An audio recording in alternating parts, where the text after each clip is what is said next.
Course అంటే ఇష్టం, college అంటే ఇష్టం అని కవర్ చేశాడు. బట్ ఎక్కువ ఆగలేడులే. రేపో ఎల్లుండో ఓపెన్ అయిపోతాడు, అప్పుడు చెప్తాను కుర్రాడు సంగతి. హే, కొంచెం అతనిపించట్లేదా మీకు? తను మన వెంట పడే ఛాన్స్ ఉన్న ఫేసా అది. ఒక్క నవ్వు నవ్వితే చాలు, గిలగిల్లాడి అల్లాడి ఒళ్ళో పడిపోతాం. ఓ అవునా? All guys are the same. రేపు ఈవినింగ్ వరకు వెయిట్ చేయి, కొత్త డెవలప్మెంట్స్ ఏంటో చెప్తాను.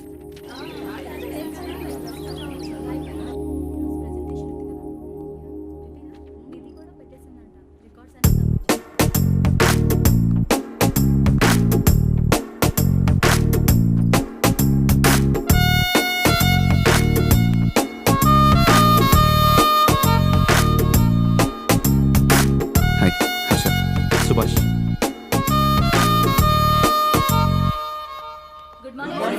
Good morning. Today we will learn about science and technology in rural development. In this context, rethinking institutional capacity and governance is must. Many recommended measures for rural development cannot be effective without significant capacity building and institutional support. In some areas, decentralization should be promoted to reinforce positive trend for increased accountability. But in some areas, states are dysfunctional.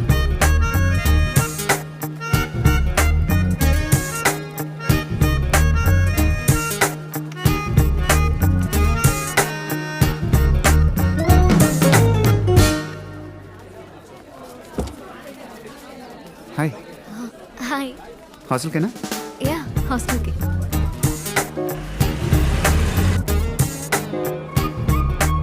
నువ్వేమనుకోనంటే ఒకటి అడగనా? What? అంటే ఈరోజే join అయ్యాను కదా, previous క్లాసులు miss అయ్యాను. వాటికి సంబంధించిన నోట్స్ ఏమైనా నీ దగ్గర ఉంటే నోట్ చేసుకొని ఇచ్చేస్తాను. నేను అంతగా నోట్ చేయలేదు, లైబ్రరీలో బుక్స్ చూస్తే చాలు. ఓ అంతేనా?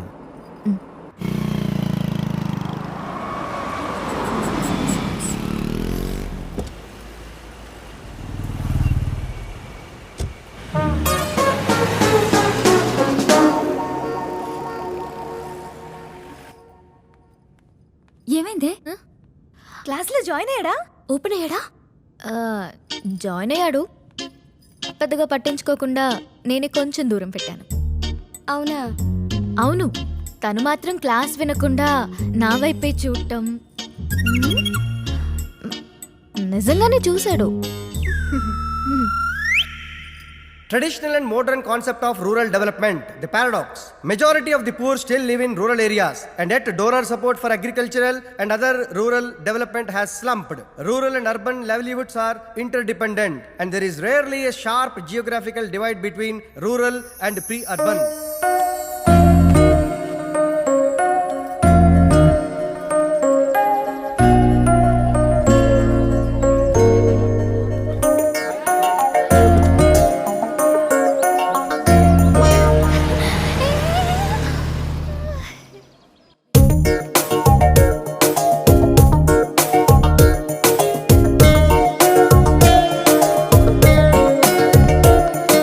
ఇంకా ఇక్కడే ఉన్నావు ఏంటి? క్లాస్ టైం అయింది. అయితే ఏమవుద్ది?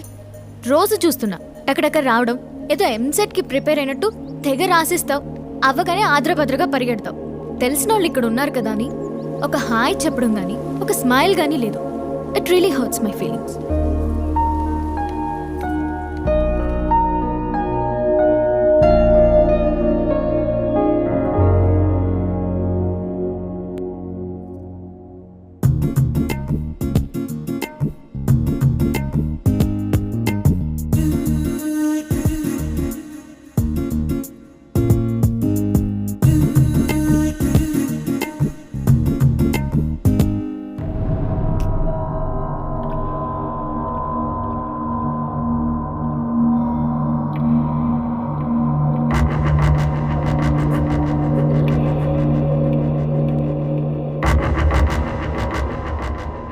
ఏమైంది?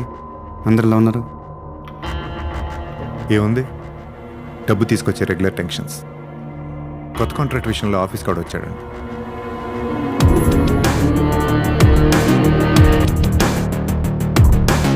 Yeah, you can take the call. Just a minute.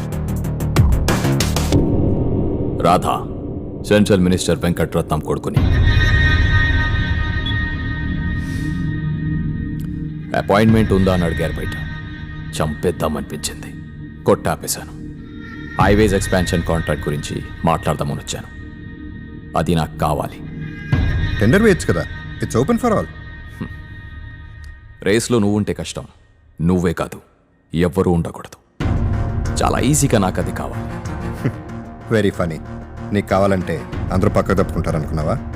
Better tender వేయి. కాంపిటీషన్ అంటే నాకు చిరాకు, అది నాకు కావాలంతే. చిన్న పిల్లల్లా మాట్లాడుతున్నావా? అవునా? అయితే ఇదేలా ఉందో విను. రోజు గుడికెళ్ళే భార్య సేఫ్గా ఇంటికి తిరిగి రావాలి. కాలేజ్కి వెళ్ళే కూతురికి ఏం జరగకుండా తిరిగి ఇంటికి రావాలి. రోజు పార్టీలకి వెళ్ళే మరదలు తాగేసి ఏ లారీని గుద్దుకుండా తిరిగి ఇంటికి రావాలి. రేయ్, ఎవడో చిన్న పిల్లోడు కూడా ఉన్నాడు కదా. ఫ్యామిలీ కొంచెం పెద్దదిలాగా ఉంది. అందరి గురించి చెప్పాలంటే కష్టం. చాలా ఇంటెలిజెంట్ బిజినెస్ మ్యాన్ నువ్వు. ఈ ఒక్క కాంట్రాక్ట్ కోసం అంత రిస్క్ తీసుకోవని నాకు తెలుసు.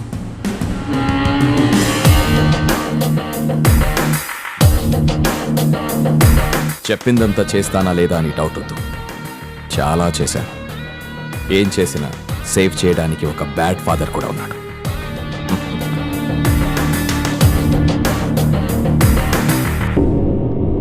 వీళ్ళు ఈ మెకానికల్ లైఫ్ వదిలి స్పిరిచువల్ పాత్రలోకి ఎప్పుడు వస్తారో.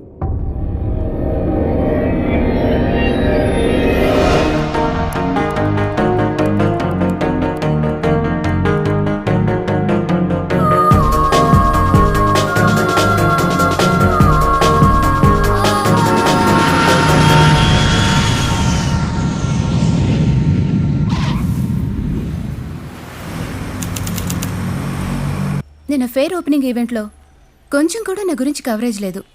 జస్ట్ ఓపెన్ చేశానన్న చిన్న న్యూస్ తప్ప ఒక్క ఫోటో కూడా వేయలేదు.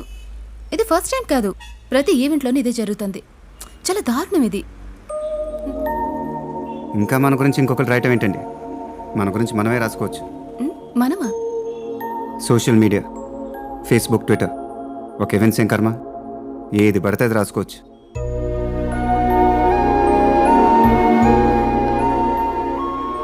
ఎవరు బాబు నువ్వు?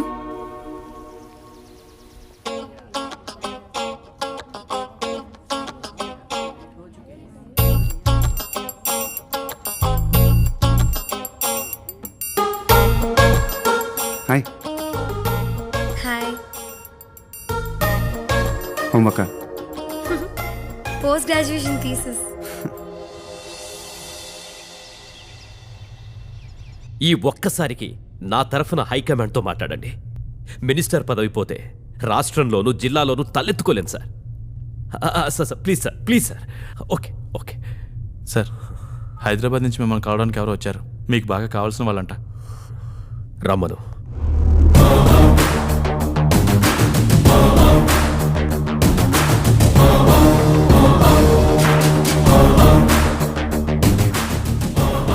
ఎవరు? హర్ష. నేనెవరో మీకు తెలీదు. అంటే పొలిటీషియన్స్కి అందరూ కావాల్సిన వాళ్ళేగా, అందుకే అలా చెప్పా. ఏదో కాంట్రాక్ట్ విషయంలో మీ అబ్బాయి మా నాన్న దగ్గరకు వచ్చాడు. అది ఎలాగైనా వాడికి కావాలి, మా నాన్న టెండర్ నుంచి తప్పుకోమన్నాడంట. తప్పుకోపోతే ఫ్యామిలీ జోలికి వస్తానని బెదిరించాడంట. టెండర్లు, బిజినెస్ల కోసం ఫ్యామిలీ జోలికి రావటం మొహం పగలు కొట్టేవాడు లేక. తప్పు. ఫ్యామిలీ జోలికి రాకూడదు.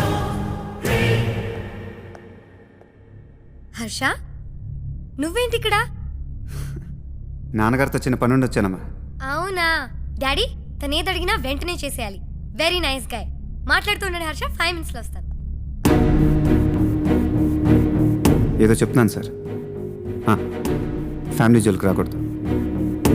తప్పని పెద్దోడు నువ్వు అర్థమయ్యేలా చెప్పొద్దు. హర్ష, నువ్వేంటి బాబు ఇక్కడ? ఆయనతో పని ఉండొచ్చానమ్మా. చాలా మంచి అబ్బాయి అండి. తనేం పని మీద వచ్చినా మీరు వెంటనే చేసి పెట్టాలి. మీరు మాట్లాడుతుండండి, నేను ఇప్పుడే వస్తాను. అలాగే అండి. ఎక్కడాగాను ఫ్యామిలీ జోలికి రాకూడదని కదా. నేను ఈ ఫ్యామిలీ జోలికి రావడం తప్పు. అది నీకు అర్థమై వాడికి అర్థమయ్యేలా చెప్తామని ఇలా చేశాను. ఏదో పని చేసినా నన్ను కాపాడటానికి వాడు వెనకాల బ్యాడ్ ఫాదర్ ఉన్నాడని చెప్పాడంట. మా ఫ్యామిలీని కాపాడటానికి కూడా అలాంటి బ్యాడ్ సన్ ఒకడు ఉన్నాడు. బ్యాడ్ అంటే నీలా కాదు, అదో రకం. నిన్న పొద్దున మీ వాడు మా ఆఫీస్కి వచ్చాడు. సాయంత్రానికి నాకు తెలిసింది రాత్రి మీ వాళ్ళ గురించి తెలుసుకున్నాను. పొద్దున్న ఫ్లైట్కి ఢిల్లీకి వచ్చాను. మధ్యాహ్నం మీ వాళ్ళతో క్లోజ్ అయ్యాను. సాయంత్రానికి మీరు మాట అర్థం చేసుకున్నారు. అనుకున్న దానికన్నా ఫాస్ట్గా అయిపోయింది. వాడికి అర్థమయ్యేలా చెప్తారుగా. ఒకడే కొడుకునుకుంటా.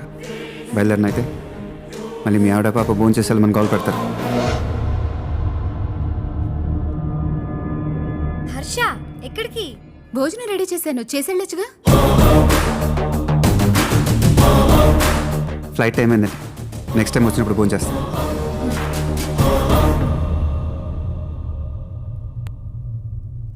ఆ వాటర్ బోర్డ్ ఇంజనీర్ కొడుకు murder case day by day చాలా కాంప్లికేటెడ్గా మారుతుందన్న. ఫ్యామిలీ సైలెంట్గానే ఉన్నారు, కానీ ఆ పబ్లిక్ ప్రాసిక్యూటర్ చాలా పర్సనల్గా తీసుకుంటున్నాడు. ఇంకొక 2-3 వాయిదాలు దొరకవచ్చు. ప్రాసిక్యూటర్ ఫ్యామిలీ గురించి కొనుక్కో. అల్లారు ముద్దుగా పెంచుకున్న కొడుకో కూతురో ఉంటారు.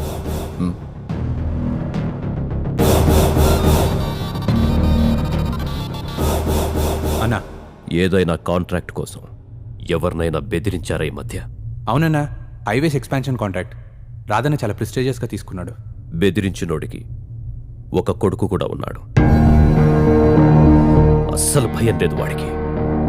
ఏకంగా ఢిల్లీ వచ్చి రాధని జాగ్రత్తగా ఉండమని నాకే వార్నింగ్ ఇచ్చెళ్ళాడు. ఈ విషయం రాధకి చెప్పకుండా నువ్వు హ్యాండిల్ చేయి. సరేనా, నేను చూసుకుంటాను వాడి సంగతి.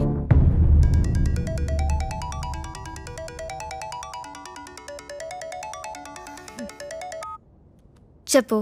హలో చారు, మళ్ళీ నేనే. ఇప్పుడు రేపు 7:30కి ఒక స్టార్ హోటల్లో టేబుల్ బుక్ చేశాను. నువ్వు నేను వెళ్తున్నాం, అది ఫిక్స్. నేను డిన్నర్లకి రానని తెలుసు కదా అప్పారావు. ఎన్నిసార్లు చెప్పాలి నీకు? నేను అడగడం ఆపరని తెలుసు కదా, ఎన్నిసార్లు చెప్పాలి నీకు? మనం ఇద్దరం వెళ్తున్నాం అంతే. పిచ్చి పిచ్చి వేషాలు వేసావంటే మొహం పగులుద్ది అప్పిగా. ఇలాంటి క్యూట్ ముచ్చట్లే మనం ఒక టేబుల్ మీద పెట్టుకోవచ్చు కదా. మనం వెళ్తున్నాం అంతే. 7:30కి హోటల్ టేబుల్ బుక్ చేస్తాను. 9 o'clock న్యూస్తో బయటకు వస్తాను.